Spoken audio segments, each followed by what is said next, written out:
conflict that has lasted over 7 decades, a land claimed by two peoples with history, religion, and politics intertwined in ways most of the world barely understands. Headlines show us violence, airstrikes, and casualties, but behind the news lies a story of history, migration, wars, and diplomacy. Today, we're taking a deep dive into the Israel-Palestine conflict, its causes, its history, and the forces that continue to shape it. This is a story not about taking sides, but about understanding the facts and the context. The Israel-Palestine conflict is one of the most enduring and complex conflicts in modern history. It's centered on a piece of land roughly the size of New Jersey, historically known as Palestine. This area holds deep historical, religious, and cultural significance for Jews, Muslims, and Christians alike. To truly understand the conflict, we have to trace events from the late 19th century all the way to today, examining migration, politics, international influence, and wars. Let's go back to the late 1800s. The region we now call Palestine was part of the Ottoman Empire, and it was inhabited primarily by Arab communities, both Muslim and Christian, along with smaller Jewish populations who had lived there for centuries. At the same time, over in Europe, the Zionist movement was emerging. Zionism was a political and cultural movement that advocated for a Jewish homeland, born out of a response to centuries of persecution and anti-Semitism in Europe. This led to Jewish immigration to Palestine in waves, known as aliyahs, during the late 19th and early 20th centuries. These early immigrants purchased land, established agricultural communities, and worked to revive Hebrew culture and language. But this migration also increased tensions with the local Arab population, who saw the newcomers as a potential threat to their land and their way of life. Then came World War I. The Ottoman Empire sided with the Central Powers and ultimately lost. Britain took control of Palestine under a system set up by the League of Nations, formally beginning what's known as the British Mandate in 1920. This period would set the stage for much of the conflict to come. In 1917, the British government issued the Balfour Declaration. It was a short statement, but its impact was massive. It stated support for the establishment in Palestine of a national home for the Jewish people, while also saying that nothing shall be done which may prejudice the civil and religious rights of existing non-Jewish communities in Palestine. For Jewish communities, this was seen as a promise for a future homeland, but for Arabs, it felt like a betrayal because it seemed to overlook their own political aspirations for self-determination. Under the British Mandate, Jewish immigration, land purchases, and settlement building grew significantly, leading to increasing friction. Arab communities began organizing politically to resist what they saw as encroachment on their land and rights. Meanwhile, Jewish communities were expanding their own infrastructure and institutions, essentially preparing for the possibility of statehood. Throughout the 1920s and 1930s, tensions between the Jewish and Arab populations escalated into violence. There were riots and attacks on both communities. The Arabs opposed both British rule and Jewish immigration, fearing they would lose their land and be politically marginalized. The British tried to manage the situation with various policies, sometimes limiting Jewish immigration, other times cracking down on Arab protests, but they often ended up pleasing neither side.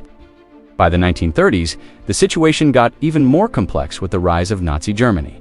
As Jews fled persecution in Europe, many sought refuge in Palestine, which further increased migration and heightened tensions with the local Arab communities. The British proposed several plans to partition the land or limit immigration, but none of them were ever fully implemented, and the cycle of conflict continued. World War II and the Holocaust had a profound and irreversible impact. Millions of Jews in Europe were murdered, and the survivors desperately sought refuge wherever they could find it. Palestine became a central focus for Jewish immigration, which intensified the urgency for a homeland. International sympathy for the Jewish people increased, but local Arab populations saw their numbers and political influence come under even greater threat. This period made the conflict an international issue, with the British struggling to balance pressures from both sides while trying to maintain control. After World War II, a war-weary Britain announced it was pulling out of Palestine, unable to manage the growing conflict. In 1947, the United Nations stepped in and proposed a partition plan. The plan was to divide Palestine into two separate states, one Jewish and one Arab, with the city of Jerusalem becoming an international city under UN administration. Jewish leaders accepted the plan, but Arab leaders rejected it, viewing it as fundamentally unfair and unjust. On May 14, 1948, Israel declared its independence. The very next day, the neighboring Arab countries, Egypt, Jordan, Syria, Lebanon, and Iraq invaded, marking the beginning of the First Arab-Israeli War. The fighting resulted in significant casualties on both sides and led to around 700,000 Palestinians fleeing or being expelled from their homes. This event is known by Palestinians as the Nakba or the catastrophe. By 1949, armistice agreements were signed, but they weren't peace treaties. Israel ended up controlling about 78% of the former British Mandate territory. Jordan took control of the West Bank and East Jerusalem, and Egypt occupied the Gaza Strip. The agreements left crucial questions about refugees, borders, and sovereignty completely unresolved. Both sides harbored deep mistrust, setting the stage for decades of future conflict. In 1956, the Suez Crisis erupted after Egypt nationalized the Suez Canal, a vital waterway for international trade. In response, Israel, Britain, and France launched a military operation against Egypt. While the crisis was mainly about control of the canal, it highlighted the intense regional tensions and showed just how involved global superpowers were in Middle Eastern affairs. For the region, Israel's security concerns and border disputes continued, while Palestinians remained largely under Arab control in Gaza and the West Bank. Then came the Six-Day War in June 1967, which dramatically altered the map of the region. In a swift and decisive conflict, Israel fought against Egypt, Jordan, and Syria.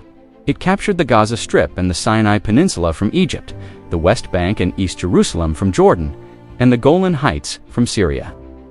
Israel's victory created a whole new set of political and territorial challenges. Hundreds of thousands more Palestinians now lived under Israeli control, and Jewish settlements began to emerge in these newly occupied areas, adding another layer of complexity and tension to the conflict. The 1967 war also made the Palestinian refugee crisis much worse.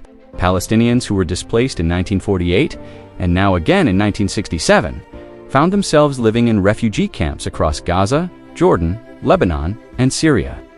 The UN Relief and Works Agency, or UNRWA, had been established to provide services to these refugees. Today, these camps remain a visible and powerful symbol of unresolved displacement and the profound human cost of the conflict. So, by the end of the 1960s, the Israel-Palestine conflict had evolved into a deeply complex struggle over territory, refugee rights, and competing national identities. The British withdrawal, the Holocaust, a series of wars, and UN interventions had all shaped the modern landscape, but no lasting resolution had been achieved. The stage was set for decades of further conflict, negotiations, and international involvement. We will explore the events from 1967 to today, the rise of Palestinian political movements, the attempts at peace processes, the ongoing conflicts, and the current humanitarian situation. Understanding this long, complex history is the first step toward understanding why this conflict remains so difficult to resolve even after more than 70 years. We trace the history from the late 1800s to the Six-Day War of 1967, examining the early migrations, growing tensions, and major wars that shaped the region.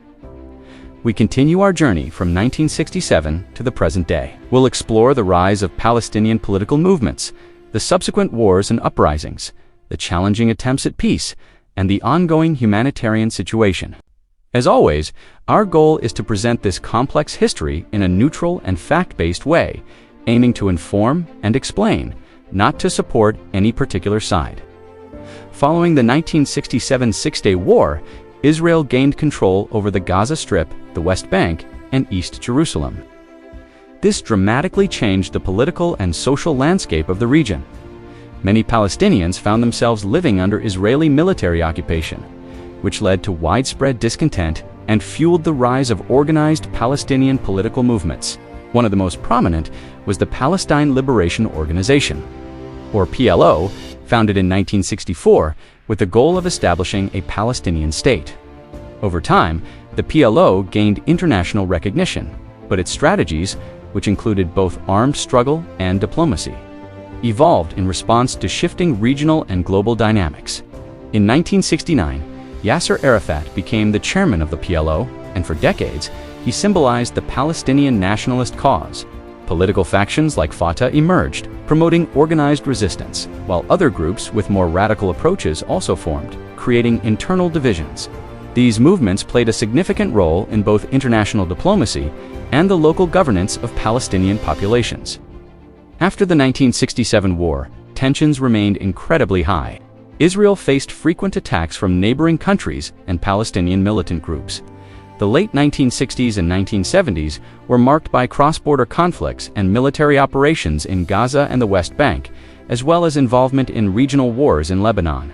In 1973, the Yom Kippur War once again escalated tensions. Though this conflict primarily involved Israel and Arab states rather than Palestinians directly, however, it intensified regional instability and deepened mistrust on all sides.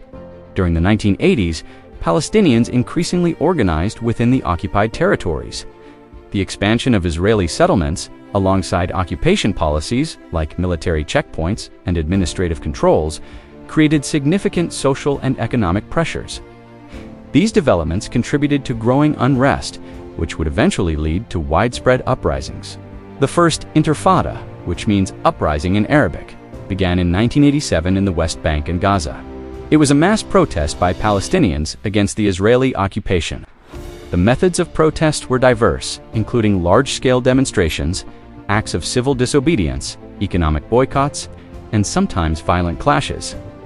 The Intifada drew global attention to Palestinian grievances, highlighting issues like restricted movement, economic hardships, and the lack of political rights. Israel responded with military measures, creating a cycle of violence that affected civilians on both sides. International pressure and negotiations eventually led to the 1993 Oslo Accords, a landmark agreement intended to provide a framework for peace. The Accords established the Palestinian Authority to govern parts of Gaza and the West Bank and set a roadmap for future negotiations on critical issues like statehood, borders, and security. The Oslo Accords were a historic step, but the peace process that followed faced immense challenges. Several key issues proved to be major stumbling blocks. First, Israeli settlements continued to expand in the occupied territories, which Palestinians viewed as a barrier to a viable state. Second, the final borders between Israel and a future Palestinian state remained unresolved. Third, the issue of Palestinian refugees, millions of people who sought recognition and the right to return to their former homes, was never settled. And fourth, violence from extremist factions on both sides frequently threatened to derail progress. Despite sincere efforts throughout the 1990s, including the Camp David Summit in 2000, negotiations repeatedly stalled. Mutual distrust, political instability, and recurring outbreaks of violence ultimately prevented a lasting agreement from being reached. In September 2000, the Second Intifada erupted. The trigger was a visit by Israeli political leader Ariel Sharon to the Temple Mount, a site that is sacred to both Jews and Muslims. This uprising was characterized by widespread protests, intense clashes, suicide bombings, and major military operations. The human cost was devastating.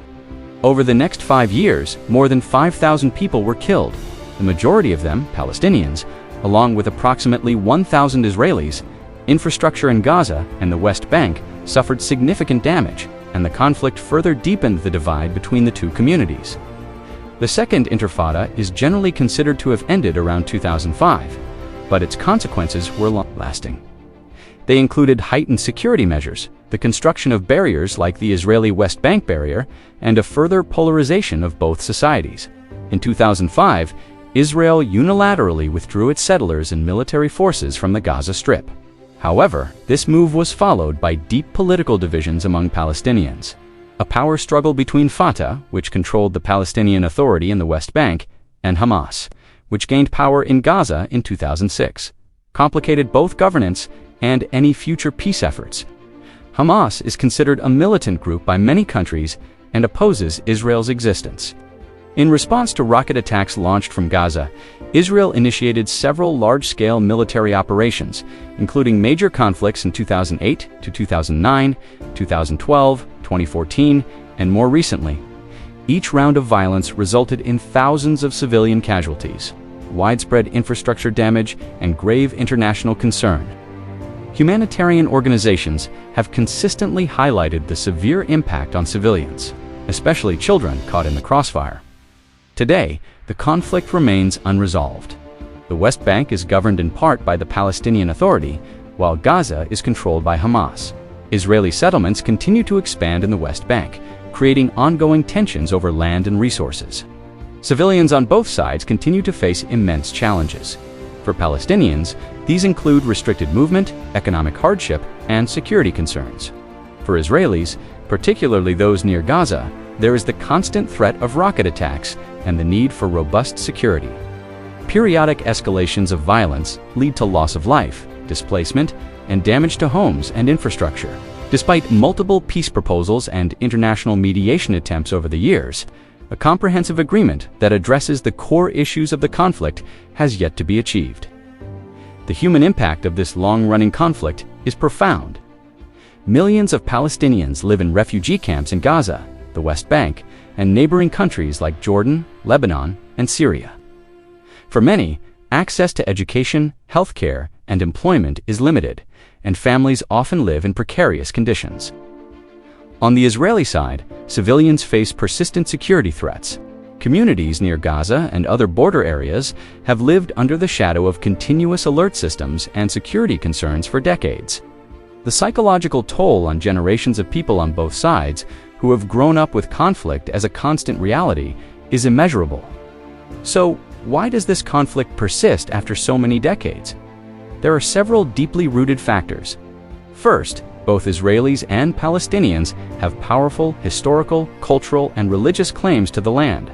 Second, territorial disputes over final borders remain unresolved, particularly concerning Jerusalem, the West Bank, and Gaza. Third, the refugee issue, involving millions of displaced Palestinians seeking recognition and a right of return, is a core point of contention. Fourth, security concerns are paramount, as violence from extremist groups on both sides undermines trust and prevents cooperation. Fifth, political divisions, both between Fatah and Hamas, and within the shifting Israeli political landscape, affect policy and negotiations. And finally, the involvement of international powers can sometimes prolong the stalemate rather than resolve it. The Israel-Palestine conflict is not simply a war over land. It is a decades-long struggle shaped by history, displacement, religion, politics, and international influence. Understanding the facts, the timeline, and the human impact is essential to grasp why peace has been so difficult to achieve. While there is no easy solution, we believe that awareness and education are important first steps toward understanding this complex conflict. Thanks for watching. If you found this video informative, please consider liking and subscribing for more in-depth content. This video is intended for educational purposes only. It aims to present factual information in a neutral and objective manner, without supporting or opposing any side of the Israel-Palestine conflict. All events, dates, and figures are based on historical records and reliable sources. Viewer discretion is advised when discussing sensitive topics.